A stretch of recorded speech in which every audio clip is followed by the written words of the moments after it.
I think that's the classic hello, you're on mute. Yeah, that or like, can you hear me? But anyways, what's Gucci, my Louie? Not much. I love that picture because that's what we see. That's what we hear. That's what we know. Yeah. And it's wild.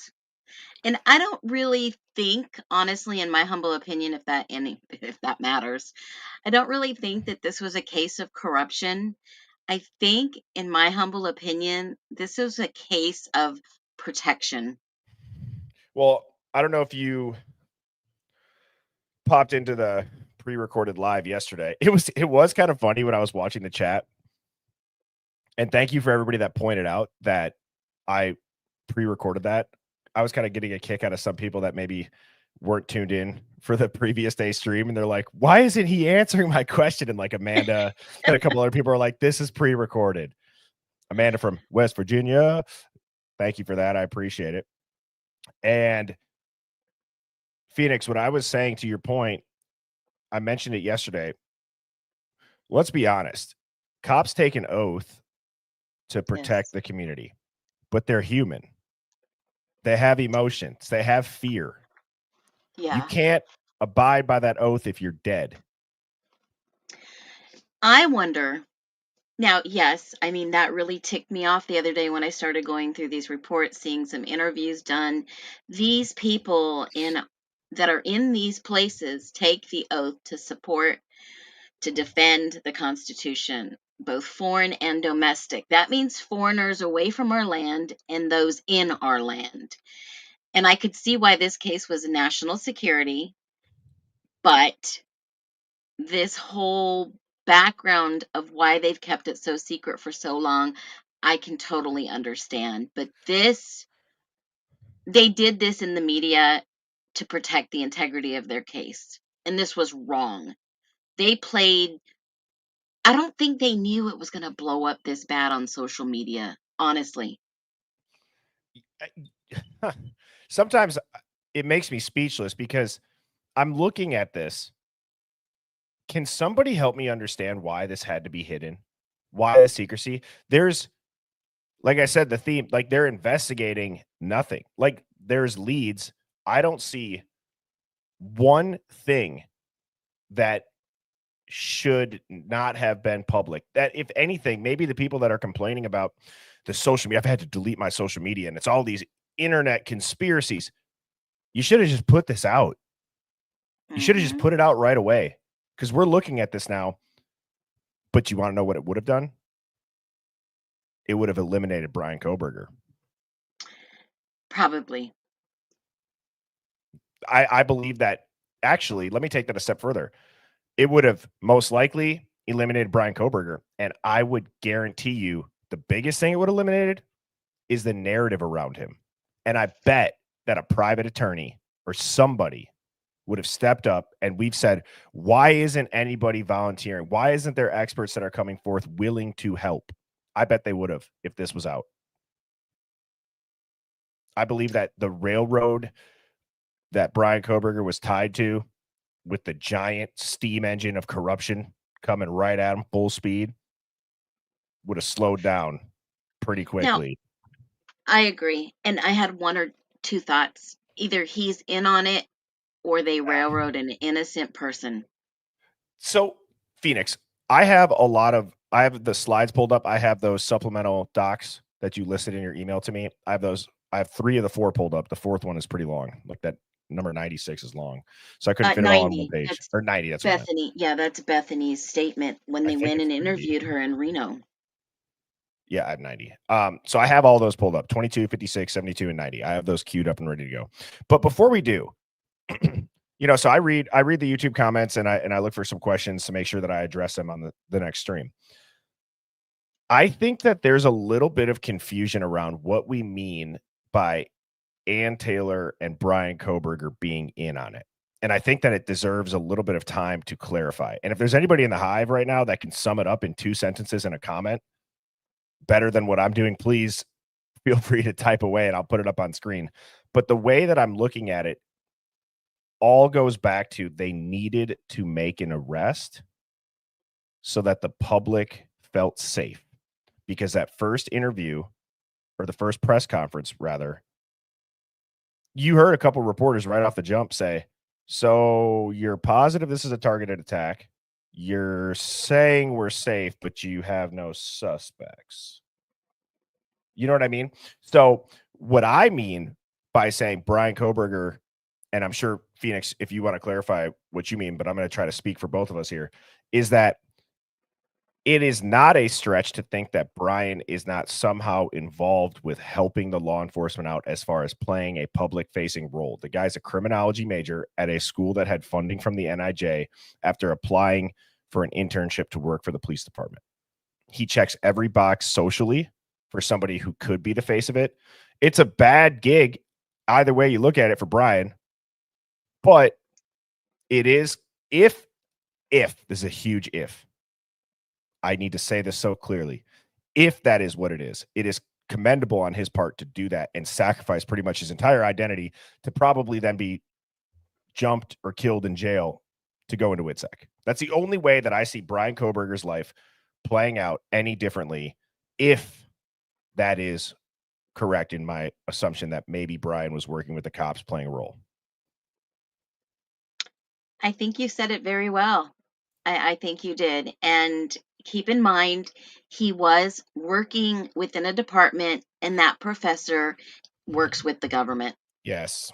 And he, so that's the hard part is I get a little bit something that I've been trying to like coach myself up on or work on as we talk to the Hive and as the Hive asks questions is when the question comes up of like a clarifying question on it. And I have to remember like wrapping your head around something that big of an operation or that large of an operation, it is difficult to understand the amount of moving parts that go into it. But if you don't know the capabilities, the funding, the departments of the government, that's probably the biggest reason why it's hard to wrap your head around it. This is our government's infrastructure is entirely built out to do these types of operations, to shield the public, to have it going on behind the scenes.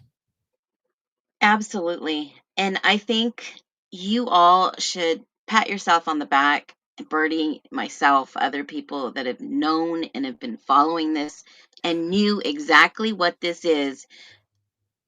We've helped educate you that this is not far from the possibility of a science fiction movie.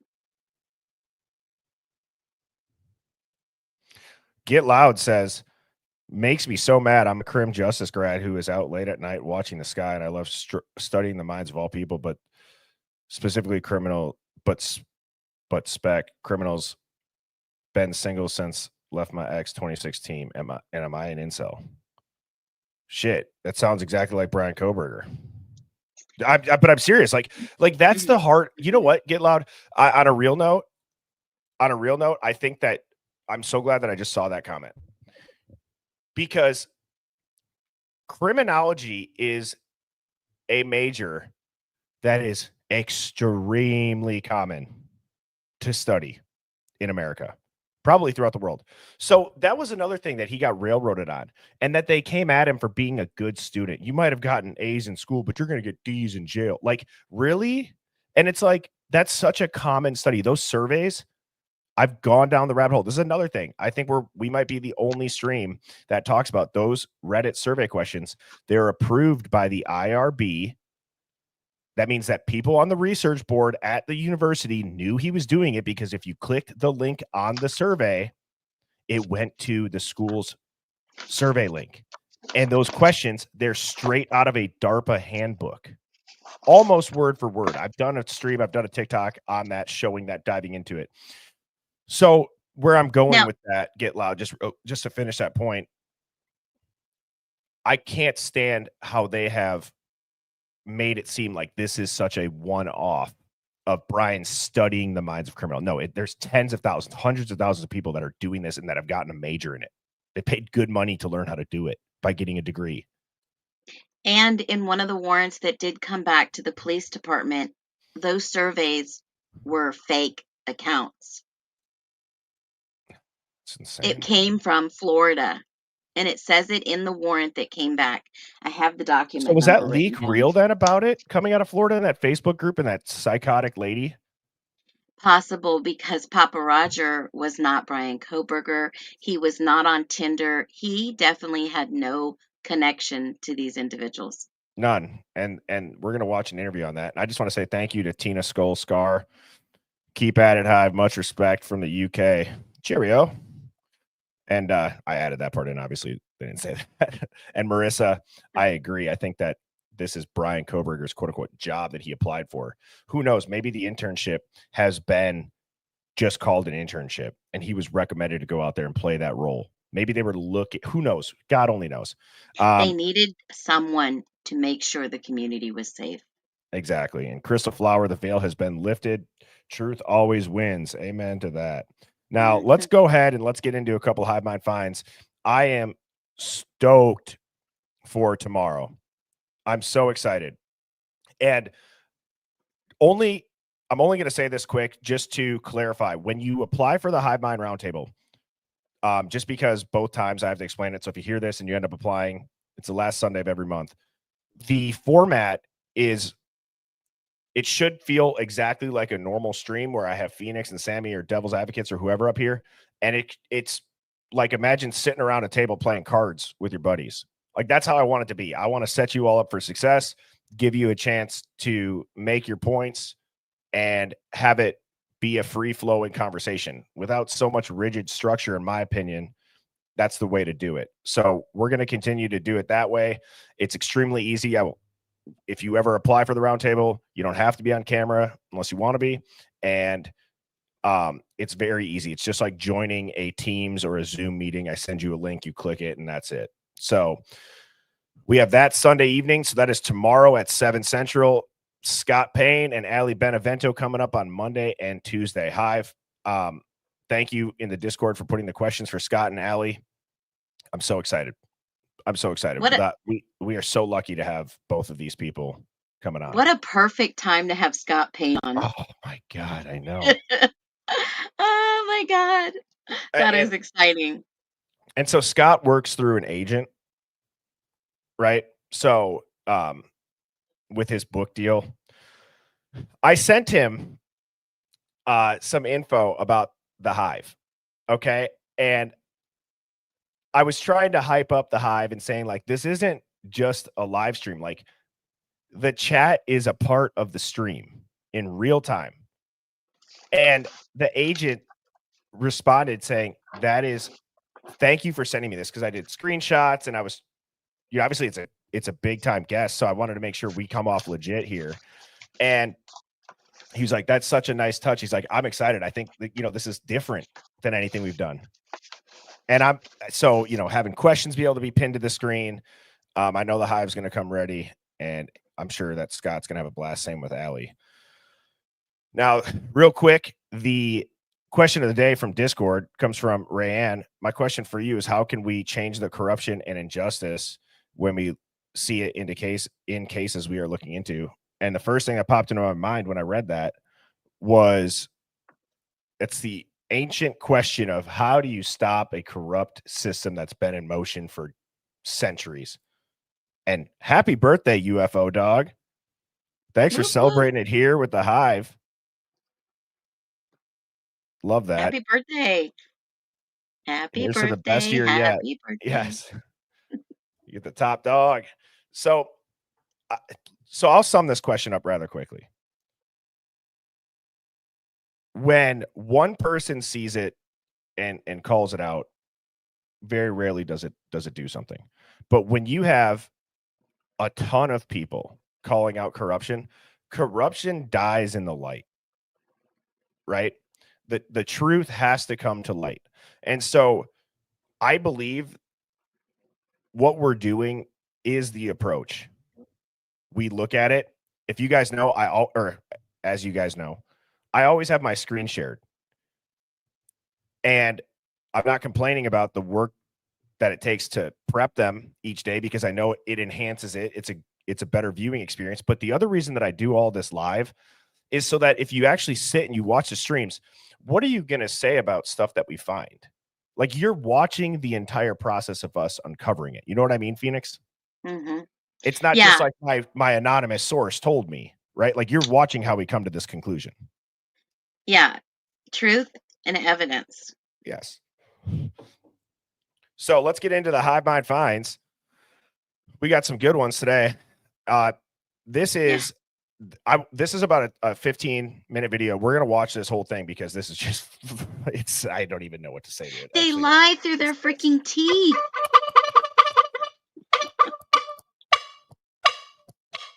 As much as I could do that clown horn, I should just be an entire stream of that as the background with the clown horn going off. But I thought what was interesting and kind of cool what this person included, and I'll turn the chat off real quick so you guys can see this.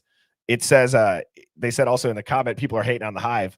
I don't know if this is a reference directly to our Hive, but the word is getting out if it is. And it says, this sounds like a hive mind of self-righteous and self-centered vultures. Now, I believe that they're talking about these people rather. You know what I'm saying? I don't think it's talking about the Hive in itself. So we're going to watch this, but I'm going to finish this other Hive mind find quick. And this is something that ties right into what Phoenix said with the timing of Scott coming on the stream. This is the most unbelievable thing that I've ever heard, Phoenix. Have you heard of this story? Somebody, I one have of our not. UK friends from the Hive sent us this. Susan W5000 sent this to us. This is like, I don't even know what to make of it. So this was over in the UK. I'm just going to read this first paragraph here.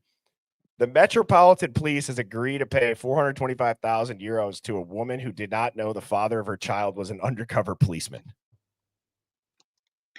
Whoops. What? You want to talk about going deep undercover? Bertie. For God's sakes. I mean, the unprecedented, yeah, I'd say settlement comes after a long battle by a group of women who say that the police used sex to infiltrate their protest groups. Oh, I just want to know, when these policemen are going through the interview process, what do you think they're saying? Like, what do you got to do to get the job? Do you got to like wear a wire into a bar and like, hey, we got to see how good's your game? Can you do this, or are you going to be a dud? Are you going to be able to pick up somebody? What's your best pickup line? I think he managed to infiltrate very well. Yeah. Oh my Oh my, God. it's insane. But he So only had one? so it says, so they went, it was 14 hours of labor that delivered her first child. One of the most intimate moments of her. It's actually, so I'm trying to keep it lighthearted. This is obviously very traumatizing for this woman. I'm no doubt Yes. about that. But I'm Yeah. trying to more so say the lengths that the police went to. It's also interesting. This is to infiltrate an animal rights activist group. Seems a little Wow. bit far. Yeah. Don't you think he would have been better protected? I'm just saying. I mean, I get it. I get it. Oh man. I get it. I The mean, I wonder you what know, the requirements are. and what did you say when going undercover? How would you describe it? You have to betray your friends. Oh my god. It, I need to read this. There is no way that this cop, after this lady gave birth, just left a note that said, "Well done. Love, Bob." What? What? Ugh. He disappeared. How better to get into a protest movement? Not only to have a relationship, but to have a child with an activist.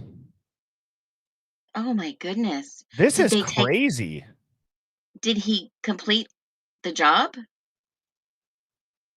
In one way or another, I'm sure, but like, Yeah, that's going a little too far. I mean, he could wow. he could have at least had a vasectomy. Yeah. Wow. Well, I That guess he took his is, job seriously, yeah, Jesus. played the part, Th- Wait, and the hang on. government had to pay. He goes, what else do they want me to do? Do they want me to die and go away? They won't admit they used sex as a way to gather information. I mean, Oh, yeah, yeah. I mean, Jesus Christ. So that article's on, Was he uh, married? yeah, he had 2 kids. Oh my Yes. goodness. Oh my goodness. So Yeah. Oh, that's crazy. Yes, Sherlock wow. says, "Snip, snap, snip, snap, snip, snap." Yeah, he was married. Wow. They should have got somebody who was single to do that job. That's so odd. Oh my gosh. That's so odd. So let's go back to this one. Let's actually watch this video. You collected numerous devices, but you collected an active phone that he had. What did you find on that phone? Well, the phone, it just provided. And as we go through this, I can't even what I are can't I'm even watch I'm this. 5 I've watched seconds into it. the You see his body language, I his was just gonna facial say, movements. I mean, I'm Jesus. sorry. I see right through the BS, and I think most of my nesters know in this hive that Oh. the one thing I can't stand is when somebody lies to me and then they follow it up with another lie on top of a lie. I know it's like my bullshit meter is like sky high. Oh my god. I'll try to be Yeah, quiet. me too. Me too. Jeez. Just the body language is just out of this world. You collected numerous devices, but you collected an active phone that he had. What did you find on that phone? Well, the phone, it just provided us and matched up everything that we mostly already had. You know, we'd already conducted search warrants and had a lot of his activity, a lot of his phone usage. When we actually had the physical phone and we were able to do the extract of it, you know, we didn't gain a lot from it. You know, we know that he was clearing a lot of his devices and wiping things from them. We know that he used VPNs. So, but we also did find screenshots and pictures of news coverage of Moscow. On the case. Correct. That's Yes. so classic. Right. It has been said that there were pictures on his phone of groups of young people in Moscow, and that Maddie, possibly Kaylee, were in some of those photos. Is there any truth to that? No truth at all. There was not, to this date, we have never found a single connection, anything, between any of the 4 victims or the other 2 surviving roommates with him. No pictures, no texts, no. There was rumor, speculation that he was following some of them on different social media sites. There was sites that were sent to us of, hey, this is him, he's following. They were either untrue or they were sites that people made that were completely fake. And so we had to research and go into every single one of those just to prove or debunk what somebody had made up you know, and of course, then that spread to the media and it went wild that he was following or there was a connection, and there wasn't. We wanted that, you know. I think naturally we need that, you know, what's the connection, what's the why, and we have found zero, never any connection. I saw the amount of search warrants Yeah. that you applied for and got returns on, and I don't think we saw the returns, but the work you were doing was monumental going through everything, and I saw that in the documents. You know, back at the house, we have now learned, because documents that have not been public have now been made public, and Xana Kernodle found on the floor over 50 stab wounds, many of them, much of them defensive. Can you explain that? Put that into layman's terms, the wounds and the defensive aspect of them. She fought back, and she fought hard. And that's unless Darren can expand on that, that's primarily the reason. Yeah, that was. Xana absolutely fought. And we know that Xana was up. We know that Xana had just gotten her DoorDash shortly before this, and was actively up. And so, yeah, she did. So this is, for whatever it's worth, which is not much. It doesn't matter if it says CNN up there, Fox, MSNBC, whatever, News Nation, who cares what it says? It is concerning the amount of people that will watch this and not have any spidey senses go off just because of the name on it. I would equate it to like, if you've ever played sports and you're going against a really good team, like maybe your coach might say like, don't lose the game before it's played because of the name on the front of their jersey. You know what I'm saying, Phoenix? Like, Yep. just because CNN put this out doesn't mean shit. It's a private company. They're trying to get clicks and views. And it is a sad, sad look for these investigators to go on there, and they can't even hide their body language. They look like they're going into a test unprepared. It's rather obvious. I think being unprepared is very obvious. As I've aged, when you start looking at people who are like pros, does that make sense? Like if you're like a professional's professional, you take everything serious, you're always prepared, you're dialed in. This is not that. You could put me in a suit and I would probably sell it better than this. Here's Phoenix, you and I should go in there. We should show up in tuxedos like stepbrothers. And you know what? Let's actually interview her. You know what? Let's interview you. How much do you make a year before taxes?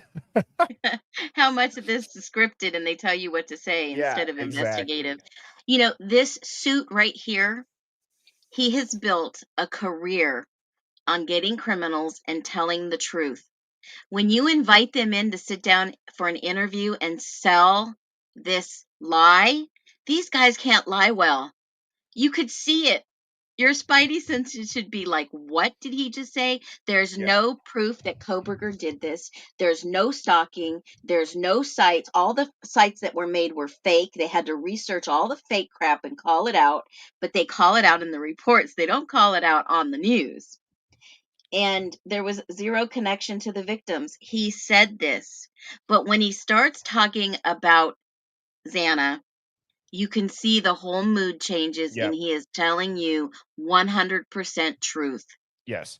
And keep in mind that these victims, I'm just going to say this really with all my heart, these victims were found covered. Someone knew them. You don't cover someone that you did not care about. Yeah, well said. And I think too, one of the things that should be going off in people's minds is like, wait, it was Xana with 50 stab wounds? I take that right. I will always, I will take it to the bank that was said it was Kaylee. Because if people heard it was Xana, the connection and the reasoning would have been too obvious. Yes. And then shoot, Phoenix, there was one thing that you said that I wanted to make a point about when it comes. He said there was no photos, no truth. There was no truth that they were connected, and all the social media was fake because there was no Tinder. The Reddit surveys said they were fake because Brian Koberger was incarcerated at the time that they were done, and it's wild. It is wild. I remember what I was going to say. It's that these documents, I said this yesterday, these documents being released is actually such a good thing for people like us, because we now will be able to confirm if these talking heads continue to go along with the narrative. And I'm not talking about the ones on TV. We can guess that they're not going to change up. I'm talking to people on social media, the people that came at us because they're like, he's so guilty. There's so much evidence.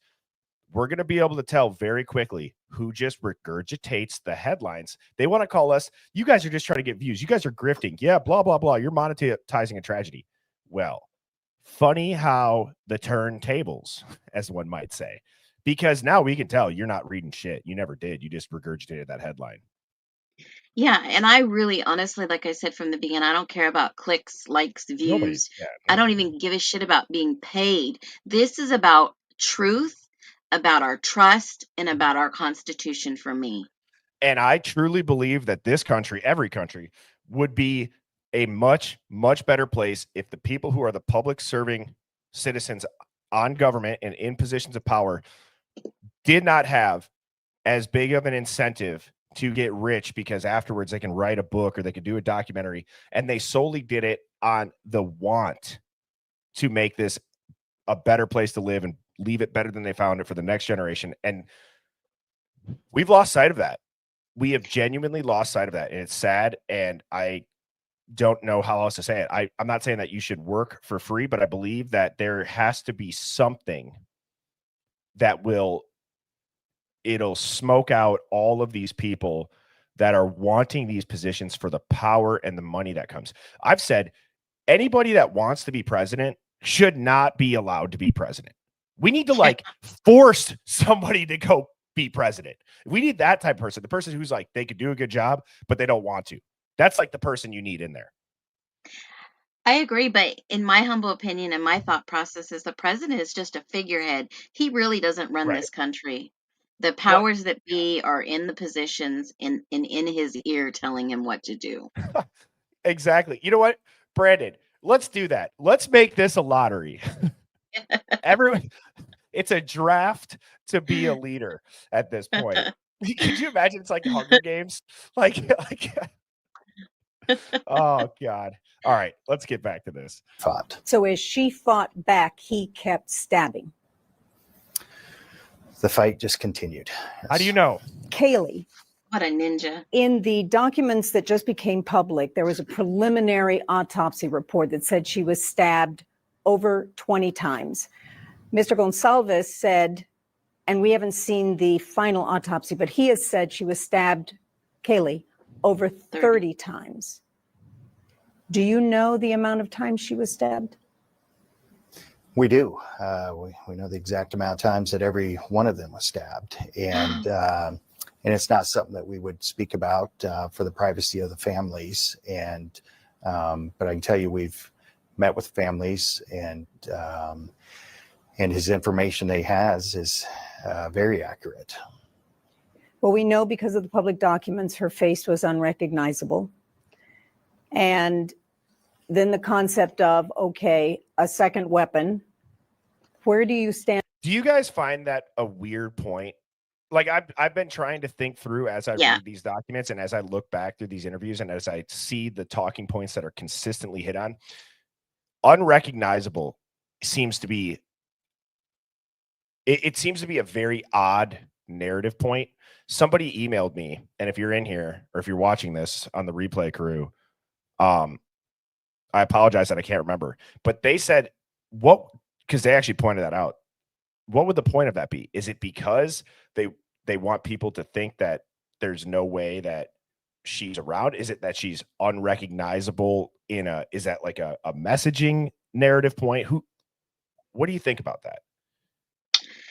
It's possible. Those are some terms, and you can look and research what terms that are used to take on a new identity.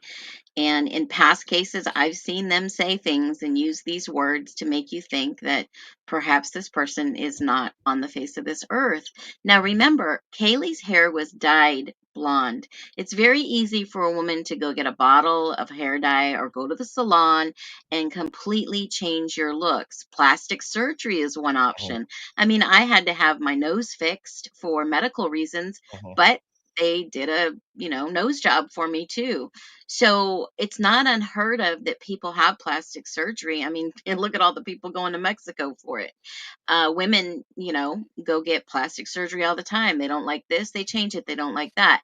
But I think the point is that in the court documents, they don't, well, in the plea hearing, they don't mention human being. And Christy G did slip up in a video immediately, and then the attorney pops on. So I don't know, but I know that someone in that house was an informant, and process of elimination has only left me with one person now. What you were saying that just reminded me of a song that's on my workout playlist. It's called Plug Daughter 2 by Kevin Gates. the lyrics of this song are so unbelievable. And it just goes to show that he's talking about narco trafficking. And he says this. I'm just going to read these lyrics. I'm not going to rap them for you guys. And I don't want to play it for the copyright. But he talks about how so he talks about like somebody sent me a Colombian load. His Jewish transporter going to get it back home. Heavy surveillance. They're watching from drones. VPN tracking. I watch from the phone. And then it says $2 million for each of my lookalikes. If I get indicted, they captured a clone, meaning they didn't really capture him. And then $10 million for my private doctor. I go on the run reconstructing my features. And I'm just thinking, like, I know it's a rap song, and I know people could say, like, oh, those are just lyrics. But if you go listen to that, it talks about how, you know, secret compartments and 18-wheelers and all these things. It's pretty much about like just exploiting people to get them to run drugs. I'm saying that this technique of changing your identity, we see it all the time in celebrities. We see it all the time in movie stars. So this isn't like some crazy thing to go and get done. No, and one thing I will say very clearly, if you've not read these documents and put the pieces and the puzzles together, I mean, I spent some time based on what I knew, our timeline, what the documents confirmed. If you go and you look at Eric Gower's statement, he never says where he drops them off, ever. Wow. The only person that said they could confirm they were dropped off was Olivia. That's it. Yes. I'm going to let this play quick so we can. And on that to set the record straight. Yeah, we believe that there was one primary weapon. The same knife was used to kill all four. As has been reported, and I think the family has spoke to this, Kaylee was struck in the face, and we don't know what caused the marks that were left by it. It wasn't fatal, and we just don't know what caused that. And we've never located, obviously, the knife that we know did kill all four, and we don't know what was used to do that. Now, a fist can be a deadly weapon. Right. The injuries to the face, could that have simply been from You got something? A taser? Well, that's in the, yeah, we'll get to that. It's just effing nuts. Like, Yes. I don't want to keep stopping this because we could stop it every 5 seconds, as I've clearly shown that I will do that. So I will do my best to let this play out. a hand on her face? No. So you believe the injuries to her face came from something other than his fist? Yes. Yes, I think the fist could have been part of it. Also, I just said I would. I can't stand this lady's questioning method. She wants to know the answer, and he is not going to give it to her. Yes, but it's like, maybe if I just change one word and ask it again, the answer will change. But it certainly appears something else struck her to cause the marks that we saw. Pistol whip, right? Not consistent maybe with a fist. Out of a taser. What about marks near her mouth that came out? I believe they came out in public documents. Bound? Yep. Gagged? And those are what I'm referencing. And no, it doesn't appear. There was no evidence that she was bound or gagged. Steve Are the G. marks like from a knife? No. So the reality is the extent of what was done to her may be a mystery forever. Yeah, it may be. God help us. And we saw. We're supposed to trust them, and they don't know. They look like they're sitting in front of the principal after just getting in trouble at school. Don't they? She's grilling them, and they're not going to budge. They're not going to tell them. They're not going to say it. And I've had some theories, but I mean, a lot of people think it was the beanbag gun. Right. Because they said deep gouges. I don't think it was a golf club. And you can do the process of elimination. The only thing I can think of was a taser Brass knuckles. or the bottom of a gun. Yeah. And to Sherlock Rome's point, so who's lying then? Law enforcement is telling Steve they were bound. And also, this lady, how about she goes, how about the marks on their mouth? That's come up, I believe, publicly. Like, so hang on. Did you just slip up there? You know what I'm saying? But Like, Dylan also posted something on Facebook to that effect that they were bound and gagged. yeah. And it was deleted right away. Yes. And it's okay. I feel bad if people are like, Jesus, I just want to watch it. But this is on CNN. It says top investigators detail Brian Koberger's unusual behavior after the Idaho student murders. Ah.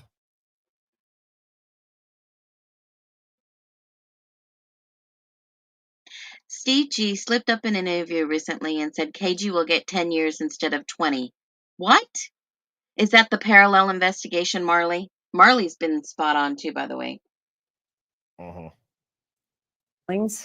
The selfie taken just hours after this all happened. He has a thumbs up. How do you interpret that picture?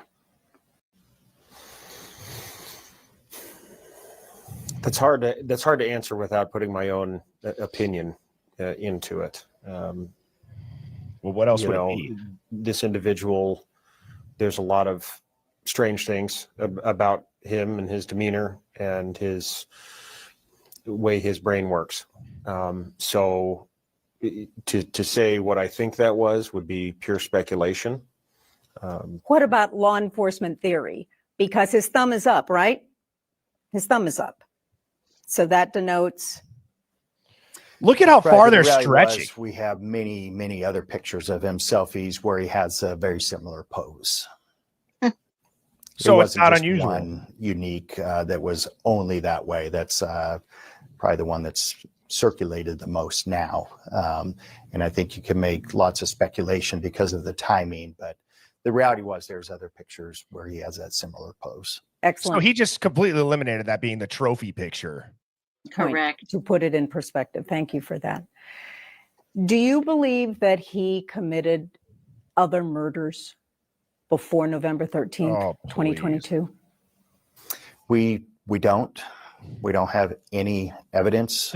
We don't have anything that's ever been located or found. We certainly, I mean the FBI, the Pennsylvania State Police, every law enforcement agency that would have been anywhere that he's ever been has taken a hard look into that, because that's certainly one of the first things you wonder. Has this occurred before? And there's nothing to support or show that he's ever done this before, and we don't believe that he ever had done it before. So this would have been his first. Yes. Obviously, you believe he would have gone on to do this again? I don't know.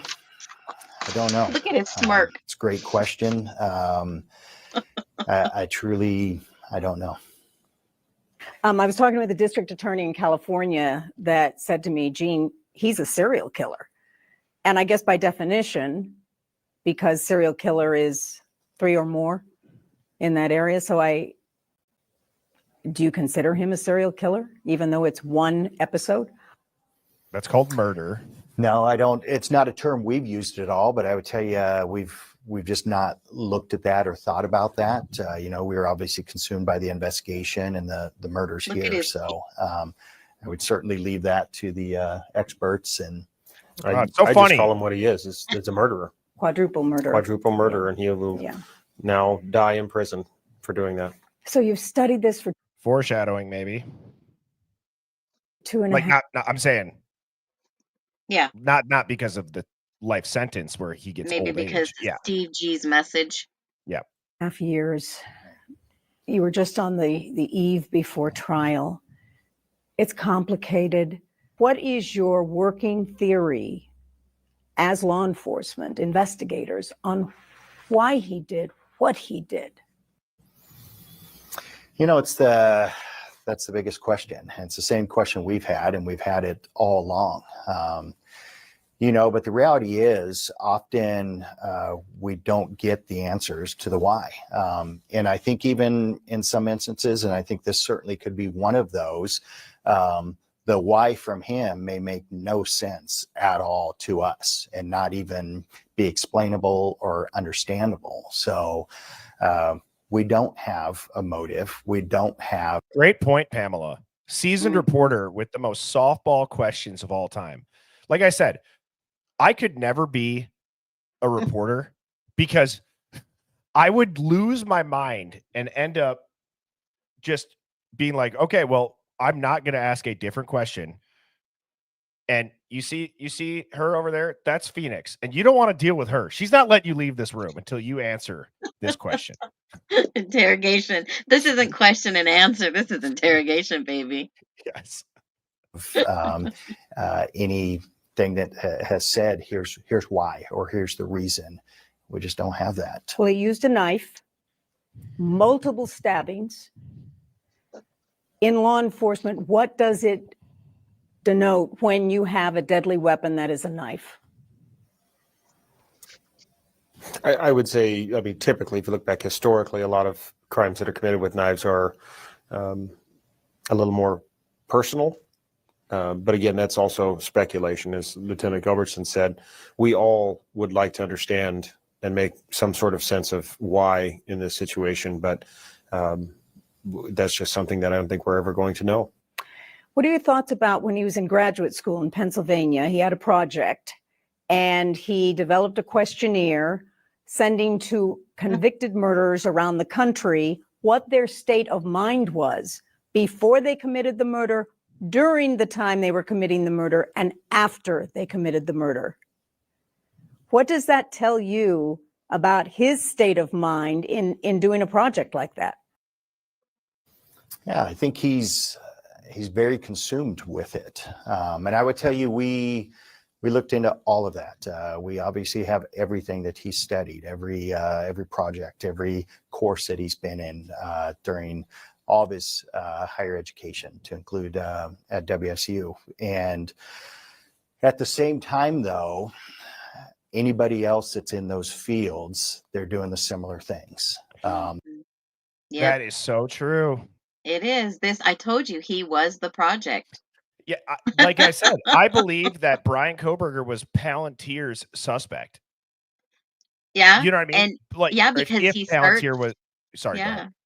Because the warrant came back that was Koberger who searched on the 19th when that Google warrant came back, but somebody else was also on that warrant.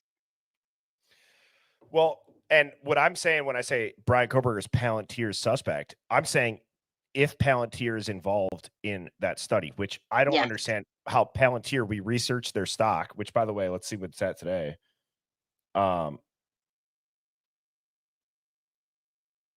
It is at, oh, that's up another $3. It's almost at $160 now. Jeez. And so what's crazy is Palantir also, in the article that we read, it's got over $1 billion with a B dollars worth of contracts with the federal government. And the NIJ obviously is a part of the federal government. So they're giving millions of dollars to WSU to study predictive criminal behavior. What does Palantir do? What's their entire thing? Predictive criminal behavior. So to think that they're not involved in that when it's a government study and we saw the funding that they locked up, I They think that's knew. connecting the dots. Yeah, they knew he would search it. They knew that he was going to Yes. look at it. And so they picked him out, and he worked in the government department at WSU. His professor is very well known and was the prior district attorney in that county. And do you think that Ramslin, working as close as she did with the DOD when she broke the BTK case, that maybe with her studying of serial killers and she being the only one, if I was Palantir and I'm doing R&D for the product, I'd be like, I need to talk to people who study the minds of criminals, and we need to put this into AI. We need to do that. I would absolutely have people like her I would absolutely have Yeah. criminology students involved in it. They study the mind. That's what this AI is going to do. Yeah, and she had some input, although he did take some classes with her and work with her. His previous professor was the one that recommended him for the job at WSU. Right. Yep, Yep, exactly. it's The very similar type possible. projects. So none of those were a one-off to only him. We could find many, many, many other students that were also doing the same or very similar. It's hard to not look at it and view that as part of the overall. Is that part of the why? Is that part of why he did this? And again, but it's just speculation and assumptions. But I think you said something very valuable, consumed by it. Right. Because objectively speaking, when you look at everything, I think that is a reasonable conclusion, consumed. I wanted to ask you, the president of Donald Trump cares about the victims in this case. And he has spoken out twice now about the families, the victims. He spoke out twice? Hmm. What did he put out this time? I didn't know that. The families. I gotta look that up. You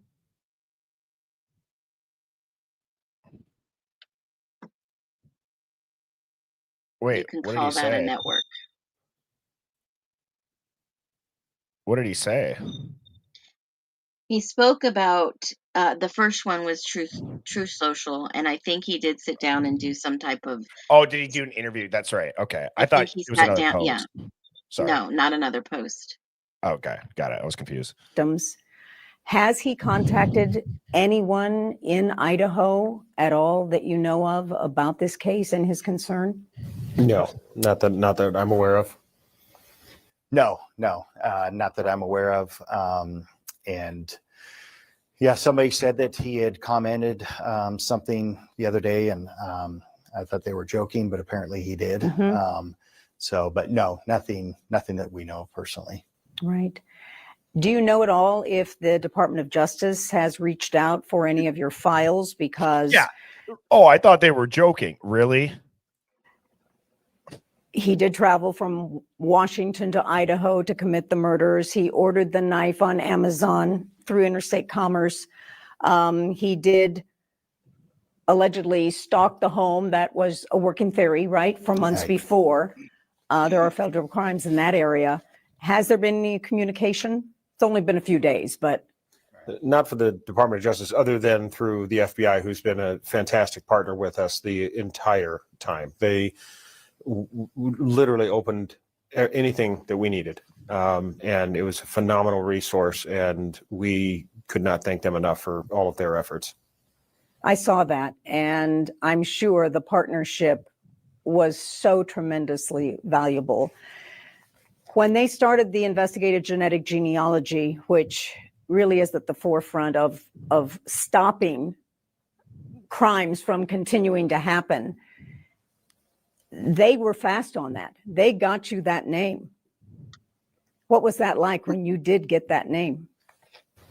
Well, it was, I'll let Darren take that one, but. Yeah, it was incredible. We received a call that evening from them, and they told us that they had some information for us and said that they had a name and provided the name. And I think we were all in disbelief, because you've worked so hard and went through so much to that point, and then to just like that have a name.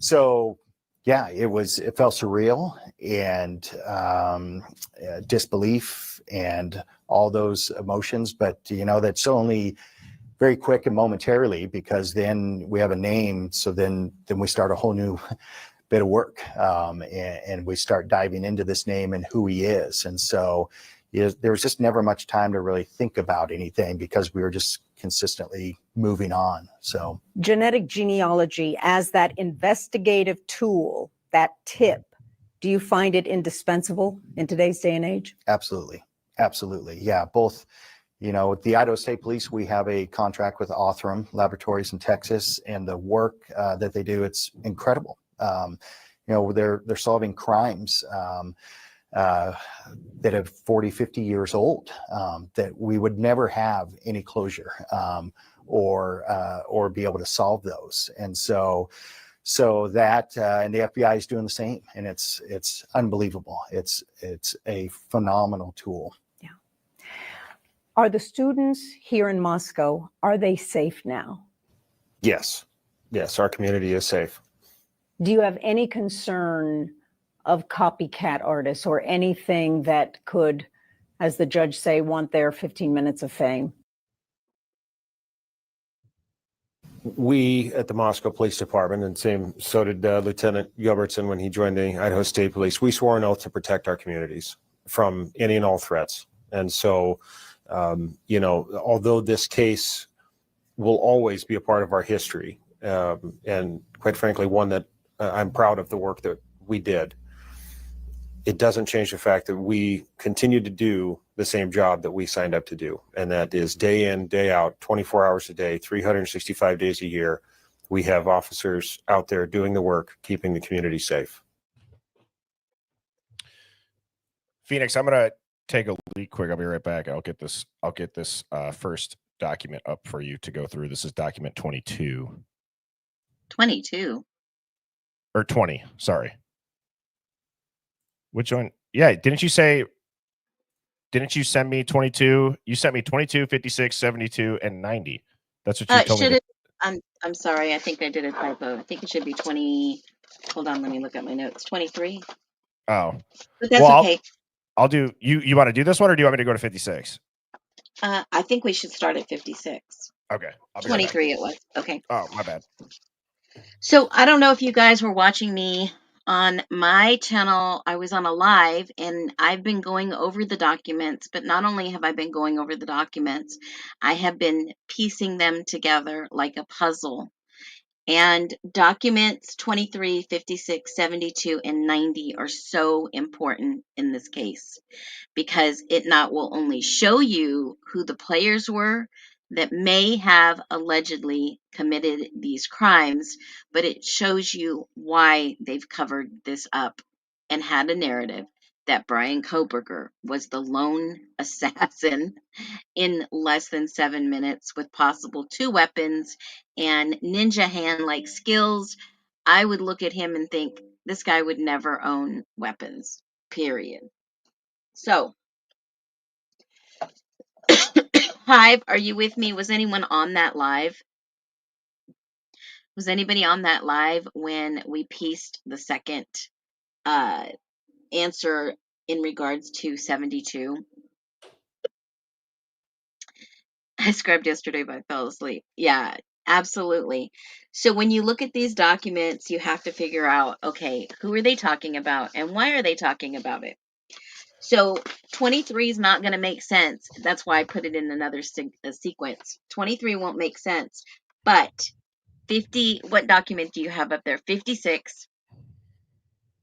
Yep. 56 is a list, is the warrant return for everyone in Idaho and the borderline of Washington that actually purchased K-Bar knives. There was 1,217 purchased, and they wanted to go and look at the dates of time frame. So these are all the people that came back. There's one individual on this list that you'll see that it coordinates with the actual warrants that they were looking for anyone who had a connection on Facebook with Dylan Mortenstein. And who was it? LM is the initials. I'm not going to give out the name. Allegedly. Could you give a first name? It's pretty unique. So you don't have to if you don't want to. I'm curious because this is such a good method, or this is such a good document to show people, because we talked about it's like the #1 purchase K-Bar off Amazon. Look at what a #1 product purchased off Amazon is just in a small area. Yeah, that too, because there's a lot of hunters, there's a lot of gamers, and when I say game, hunting and gaming and fish. And when you start looking at the list, I narrowed it down to 3. And then I saw the initials LM on the list that somebody shouted out to the nest. And I said, okay, that individual, I have those initials circled on actually 5 other documents, guys. And I've only given you 3. So when you look at this list and then you go to the actual supplement 72, you want to bring up 72? 72 is a call that came in from a tip from an employee of the parent company of K-Bar, which is Cutco. She remembers having a conversation with a individual, a male, that called in to find about where his order was for a K-Bar that he needed to replace. If you look at the date, this is a replacement just 2 weeks after. Finds out his order was canceled and he is in a tizzy. He wants to know, well, about this order. Is this why the FBI came to my house and investigated me? And she was like, I don't know anything about an investigation. And then he replies that, a sheath was left at the crime scene. And a little bit further down in this document, the detectives stated they never told anyone a knife sheath was left as of December 2nd. He goes and asks the other detectives, other people that interviewed people. Nope, nothing. Didn't leak it, didn't share it, nothing. And then the employee follows back up with the employee and says, no, he specifically told me there was a sheet left at the crime scene. And I'm baffled and I'm thinking to myself, only the unaliver would know that. So then I need another document to corroborate who this person is. And in 90, if you want to throw up 90. Yep, 1 second. 90 is Bethany Funk's statement to the police that they had to go visit her in Reno, Nevada. And in this statement, they ask her specifically who had the code to get into the house. And guess who is on there? The same initials of the guy who called in and said, where's my K-Bar order? And why did the feds knock at my door? Let me just pull it up. That's crazy. 90 is the document from Bethany Funk stating LM had the key code to the house. And a witness then tells us that LM, Bethany Funk, and Dylan Mortensen was outside at 2 a.m. outside of on King Street around the area of King Road and Taylor Avenue at 2 a.m. outside with this individual. Right at the bottom of this document, this is a pretty long document. Uh-huh. They ask who specifically had the key code. And she says she sees a flash bang and light outside her bedroom door. So that would mean they were inside in the front room, right inside the door when this occurred. Everyone had to be awake. You can go down and scroll this document, but that's the highlights. And the witness is actually in another document. I'm trying to make it bigger and it won't let me. I think the documents are important for those, just the numbers for people to go do their research. I've always encouraged everyone, please go look and do your own research.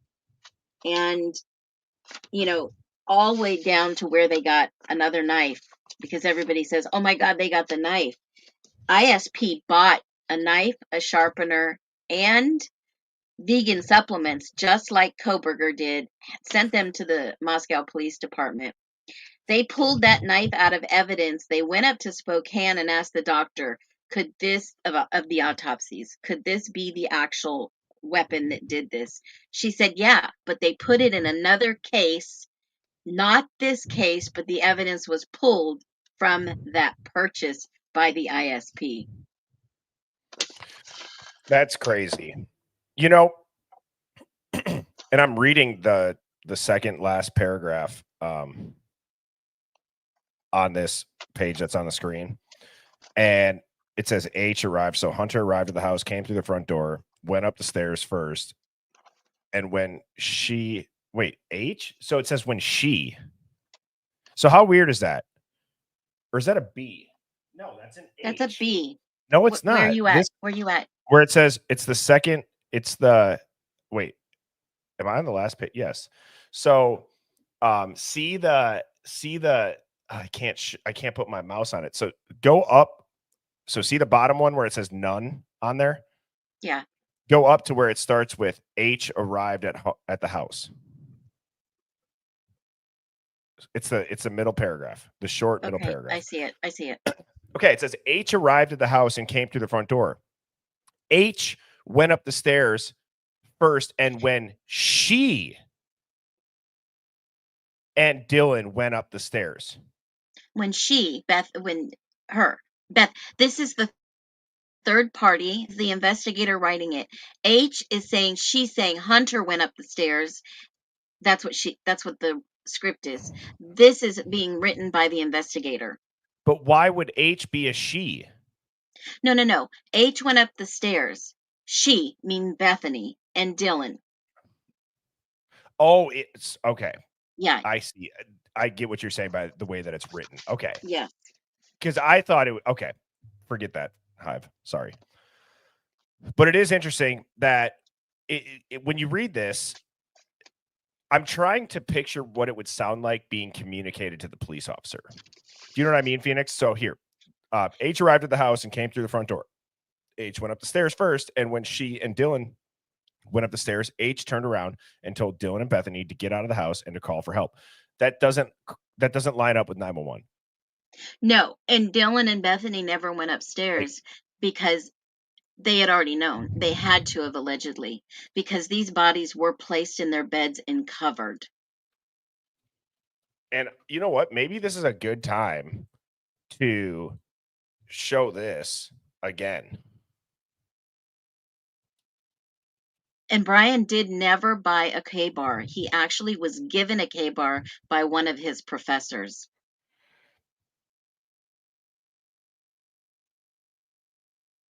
And the cops, I don't think, are incompetent. They had to cover this up to take down the drug network. You know what? And I was just going to say, Phoenix, maybe this is a good time to replay the 911 call with the documents right there, because we have some of the clearest audio right here.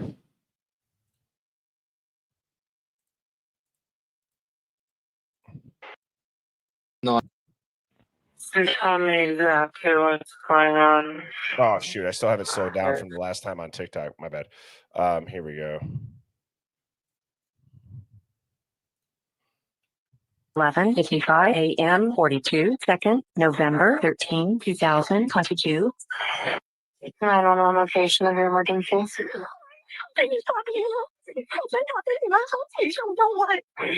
What is the address of the emergency?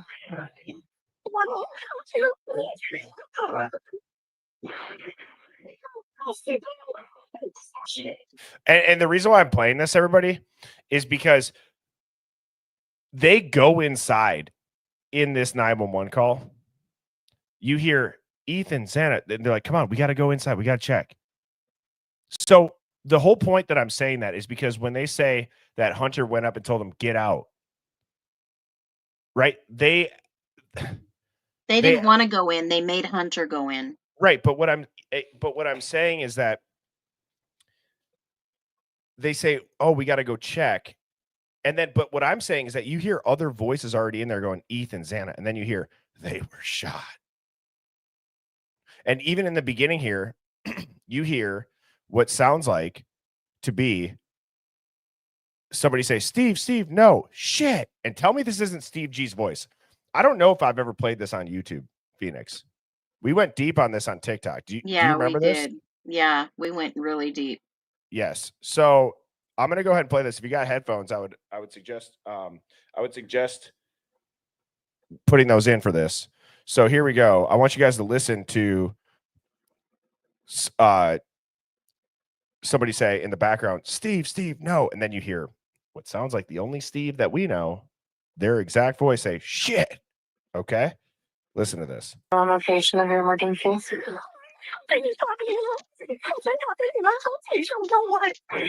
What is the address of the emergency?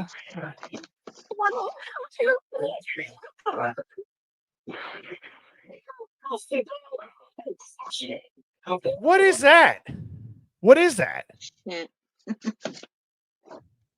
What is that?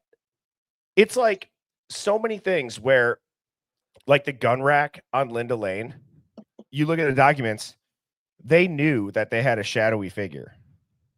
Yes. They didn't hear the gun rack because of the audio, which is, that's why I'm saying, like, did they investigate nothing? How does the FBI not think to themselves?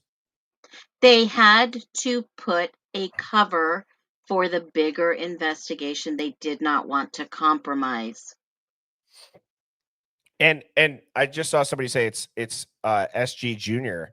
Yes. I mean, right, but what I'm saying is, like, that's a dead-on voice. I understand that, like, but it's like, that sounds like Steve G. If you watch his interview after the sentencing, they sound alike.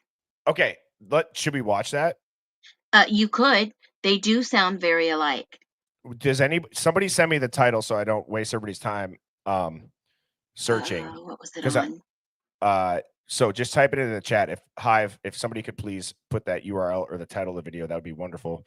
I will let this play in the meantime. What is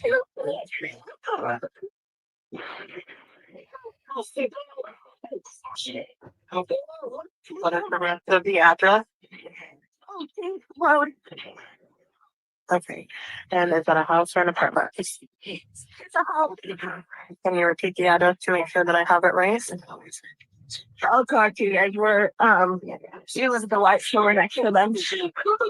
I need someone to repeat the address for verification. The address 1122 King Road. And what's the phone number that you're calling from? That just sounded like they're dead in the background, didn't it? Mm. Every time I listen to this, I hear something new.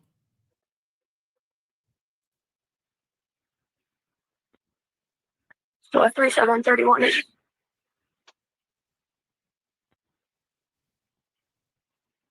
So tell me exactly what's going on.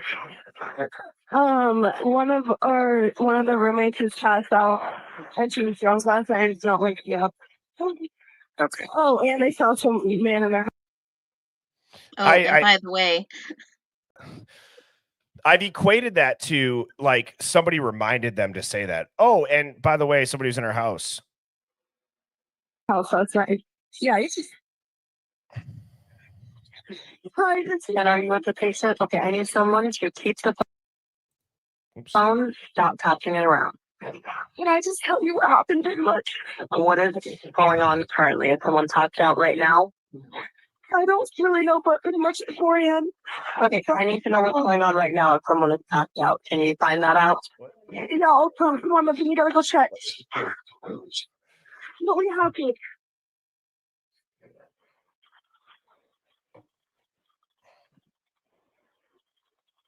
Wait. See, that's the part that always has gotten me. Are they passed out? You just called 911 and said they're passed out. They're unconscious. Here, I'll play that again. I don't understand this part.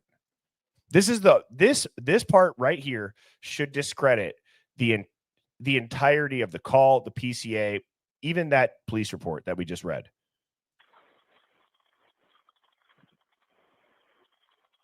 Right here. And if Xana was stabbed 50 times, somebody tell me, if somebody is stabbed 50 times, you're going to walk into the room. So you walk in. Are they passed out? What? Like, this is the human fact that I'm talking about. I'm not ridiculing them. People that can't get past the point of saying, stop, you are just, they're traumatized. It's like, okay, they could be traumatized. Nobody's discrediting that. What I'm saying is, help this make sense. They are saying she is stabbed 50 times. People are almost unrecognizable. And you walk in and you say, are they passed out? Now, to your point, Phoenix, if they were covered, okay. But then my question is, how would they ever even know something's wrong if there's not blood? Because if they're just covered and if they were in bed, but we know that that's not the case, but let's just put our tinfoil hats on and say, even in the furthest stretch, they're in bed covered with the comforter all the way over them. No blood is showing. You're going to think they're sleeping. So you know what I mean? They didn't cover themselves. Exactly. But what I'm trying to say is that they walked by the body. Hunter, I don't even know how to put it into words. I don't even know how to put it into words. The fact that it's like, it'd be like somebody accidentally pulls the pin on a grenade. They blow up. They're a pink mist. And then somebody next to you goes, I wonder if they're okay. Do you know what I'm saying? Yeah. Like what? I don't understand that. I think they tased them and then did what they did. I don't know. Does anybody have the title of that video, Steve? He was outside the courtroom. It was right after sentencing. I think it was on the local KREM2 news, or there were so many reporters there. Was it on CNN, guys? Is it There this it one? is. Yeah. Yep. Okay. All right. Here we go. Wanted to stare at him, basically. Because he's a coward, he's been protected by the court from day one, the minute that he was arrested. So I wanted to let him know that I was directing everything towards him, and his days of being protected are coming to an end. From what I've been explained, he gets on a van today, and he's got like 11, 12-minute ride, and then he'll be the responsibility of Idaho State. Were you planning on turning the podium though, or did you do that in the moment? I remember reading it saying, "Do not move." So I was like, "Well, I'm moving this." I just kind of made that decision right then and there. So, there's such pride and like, I'm so cool for doing that. You know what I mean? It's just so odd to laugh about that. And it says, "Do not move." How weird did you guys? I actually haven't even talked about this yet. Phoenix, did you see my stream yesterday? And I'm going to let this play through after I make this point. How weird is it that every other sentencing, Brian Koberger and his defense team, along with the state, are facing the judge, but the plea deal and the sentencing, Brian Koberger and his defense team are off to the side, turned away from the judge. Do you know how specific a courtroom setup is? Yes. And what you have to do? There's only one other person that I could find that, as far as when it was related to gangs, mafias, mobs, and it was Sammy the Bull.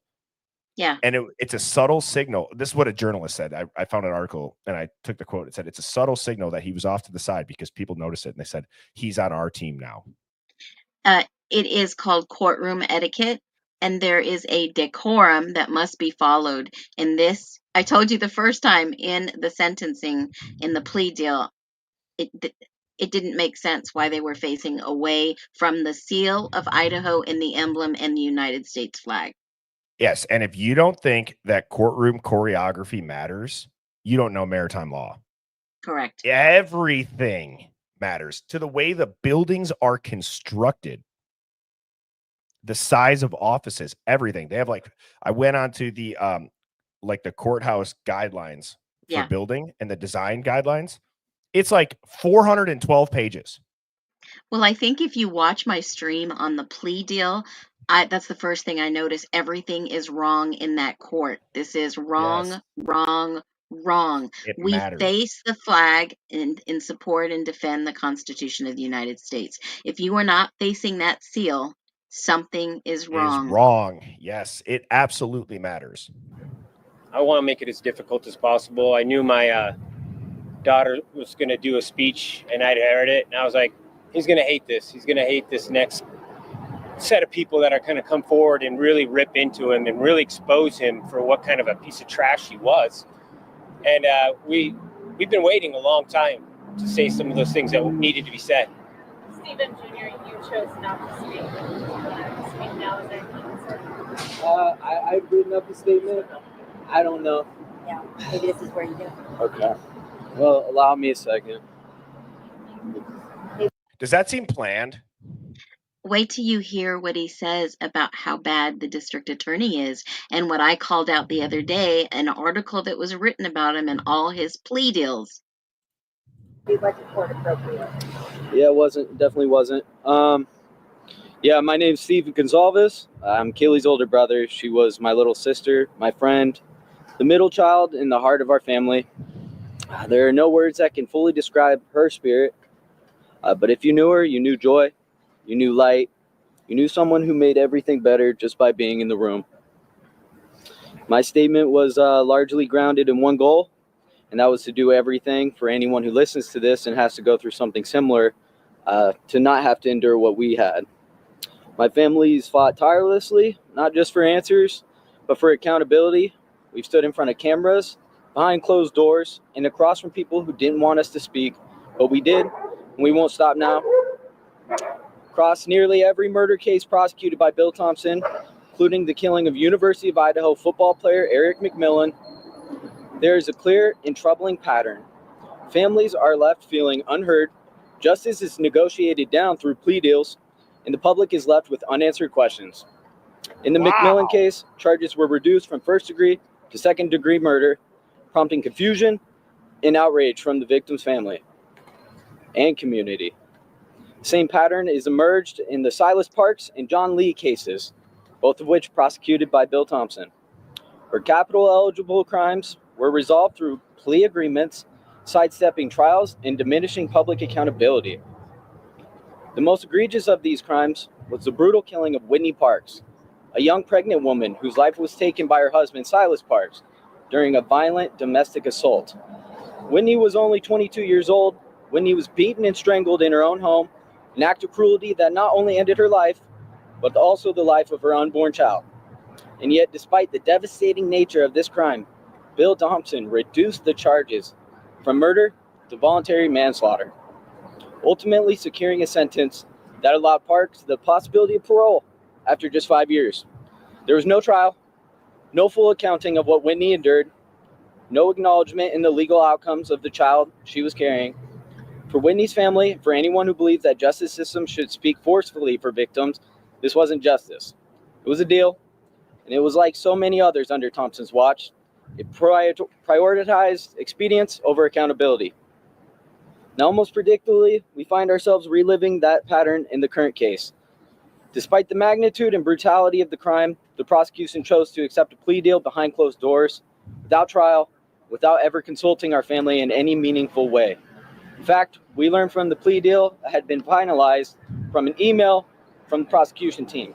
Not in person, not with warning, not with respect. That moment underscored what we feared all along, and that this case was following the same well-worn path toward expedience over justice.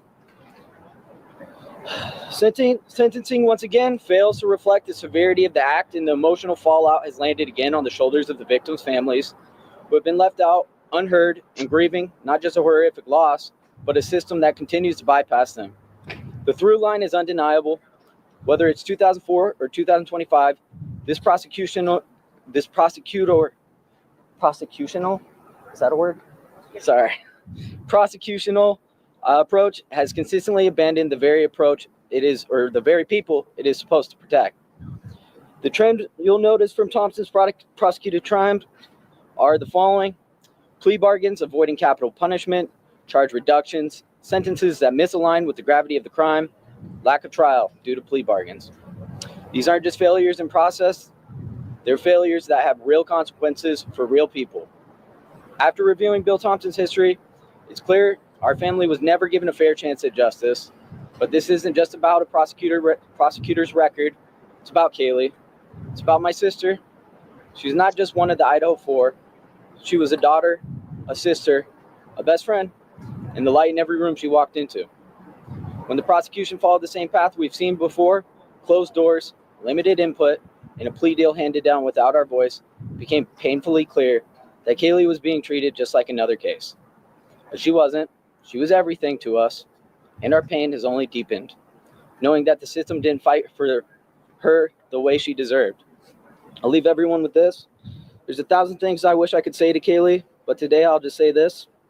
I will always carry her with me for the rest of my life, and I will never stop being her brother. Thank you. Now that the Ooh, dude. See, that deserves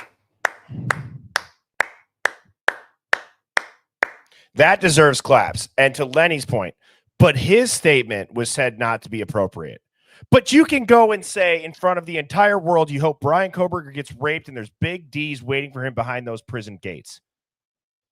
But that were these statements approved before? I just want to say, to finish this point too, I don't know if they're approved. I think it's bullshit if they do have to be approved. They should be screened. But at the same time, that victim impact statement, it should be powerful. It should be emotional. It should feel like there's emotion coming through the screen.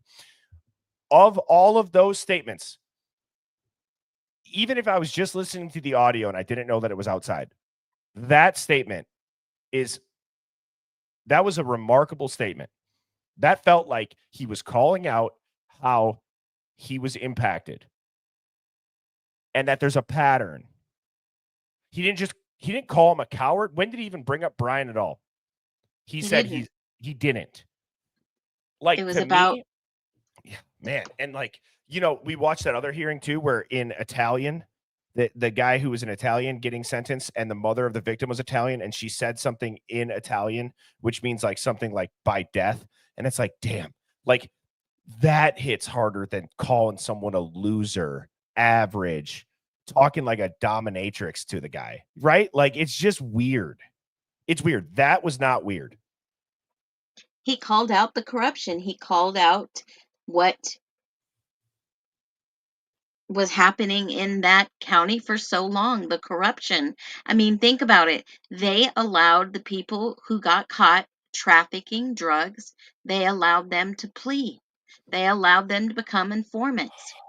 They know that this was a result of what had happened with these parents of these kids. They knew. Why do you think there's such a rift between these families?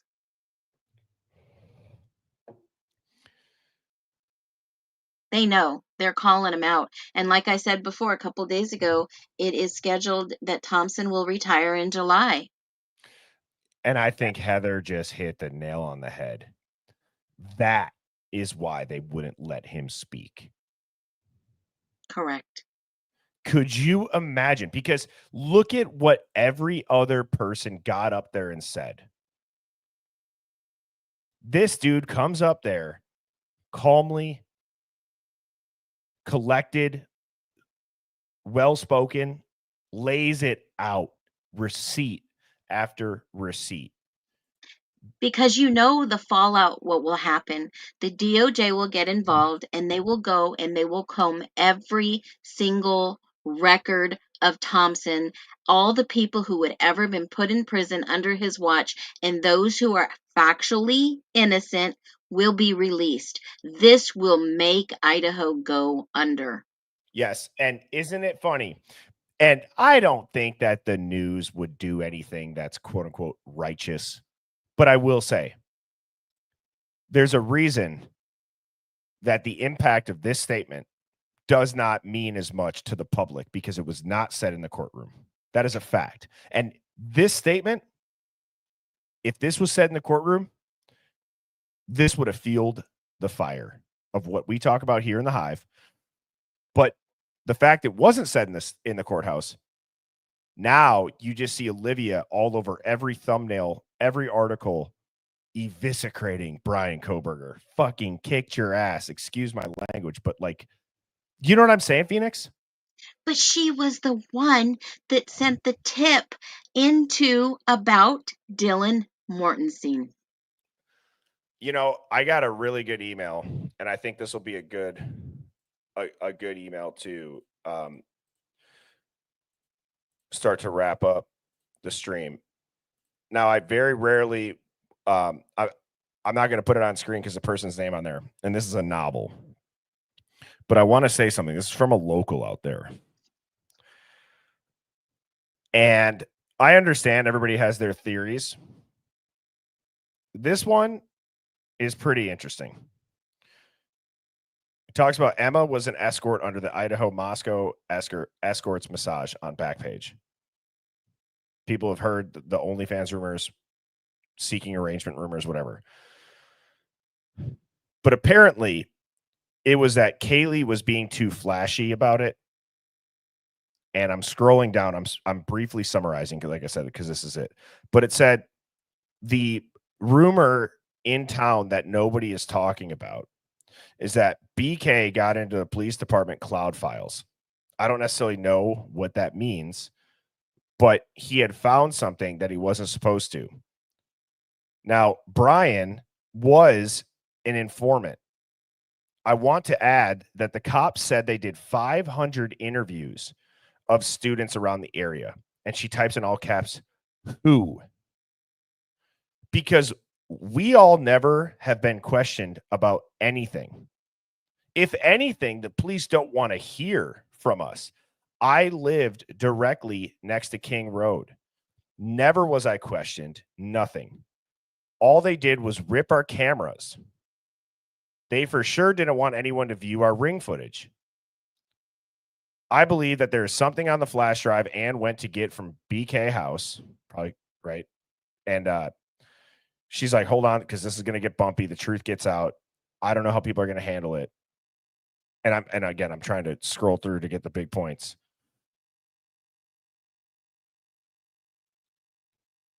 What she's saying that she's hearing is that Kaylee and the connection is really Kaylee seeking out somebody to help her. And that just so happened to be Brian Koberger. Now, I know they said that there's no relation, but I also would say let's keep taking everything that the law enforcement says with a grain of salt. Why now would they just start telling us the truth? You can't tell me that they went from stalking to there's no connection. The truth lies where, Phoenix? The Linda Lane footage. And somewhere Kaylee, in the it's middle, her too. own voice that says, I trust Brian. He's a Fed. So, man, I mean, like I said, this thing's a novel. And, oh, right here. Dylan was in charge to make her stay that night, which she indeed did. Not sure if Maddie flushed drugs or not, but in that last week, tensions were at an all-time high in that house. Kaylee's purchase of a brand new car had everyone a little annoyed. Jealousy? Or just annoyed she made such a flashy and obvious purchase. Brian serves a huge part in all this. Ironically, not the murderer part, though. There are rumors the reason why the prosecution isn't giving them any of the evidence and lying and acting the way they have been acting because they needed to make a quick arrest to get the next semester registrations and get Kaylee's dad to stop digging and demanding answers.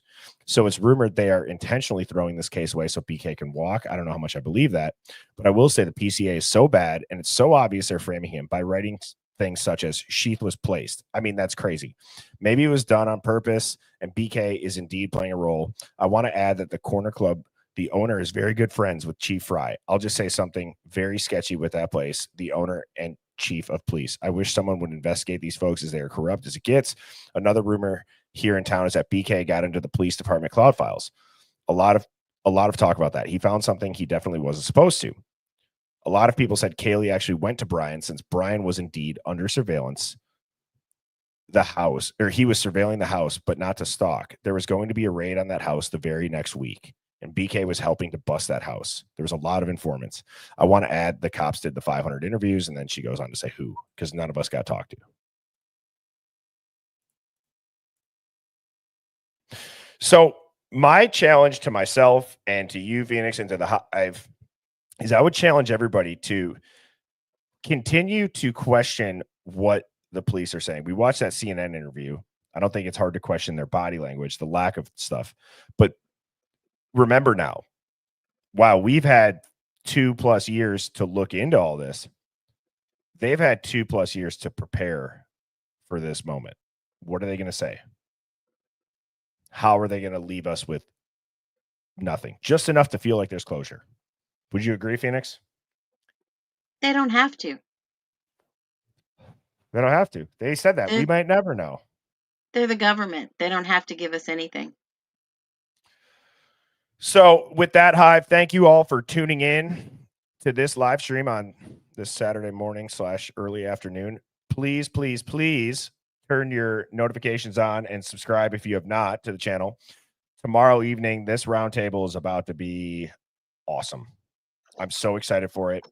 And that is at 7 p.m. Central. We have a great group of guests on. We have Truth and Neurons, Robin the Redneck, and Sherlock Romes. So I know that they're prepared. We are going to have some great conversations.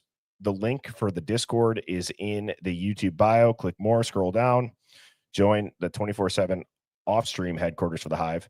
Hive, is anybody going to hop on Discord? Type a 1 if you want to go into the lounge right now.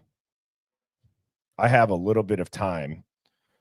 We're going to one of my buddies from high school, Phoenix. To give you a glimpse, like when he was 16, his grandpa bought him a plane. Oh. If that says anything. Yeah. Okay. Yeah. Different life, different world. Yeah. And they have a festival every year. And so we're going to that. They have a festival at their house. So oh, cool. Yeah, it's pretty cool. And like we do like slip and slide, flip cup, beer pong type stuff. So it's kind of nice to go back and see the high school buddies. But a lot of people are typing 1s. So I will hop in there in about 10 minutes. And Phoenix, I would encourage you to join the Discord. People would probably love to hear from you in the lounge. Yeah, I think I will, but I will not be here for the roundtable tomorrow night, guys. Sorry, I got a concert I'm going to, so I am traveling today out of town. I will definitely be back Monday. I appreciate you guys. We love you guys. Yes, we do. I hope everybody has a great rest of their weekend. I will see you all tomorrow at 7 Central. Cheers, Hive. Thanks, Phoenix. Thanks. Birds flying high, you know how I feel. Sun in the sky, you know how I feel. Breeze drifting on by, you know how I feel. It's a new dawn, it's a new day, it's a new life.